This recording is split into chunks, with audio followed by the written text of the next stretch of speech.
Nurse Camp, the purpose of it is to introduce what is nursing to rising juniors and seniors, to increase interest in the nursing profession, and to help us diversify the nursing workforce. A lot of high school students don't know if they want to be a nurse or not. Come spend a week with us. We're going to show you what nursing is, what it looks like, the best we can in a week, and hopefully by the end of the week they can determine if they want to do nursing, if Fisher is an option for them.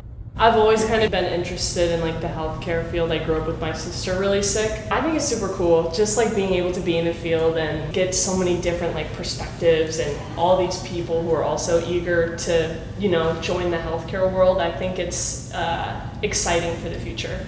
What really inspired me is my mom, because she's an LPN/RN. Then I got my sister in the nursing field. My mother, she taught me some great things. My father, he did too. But I wanted to learn more and more of hands-on experiments on how to do certain things, different things in different situations.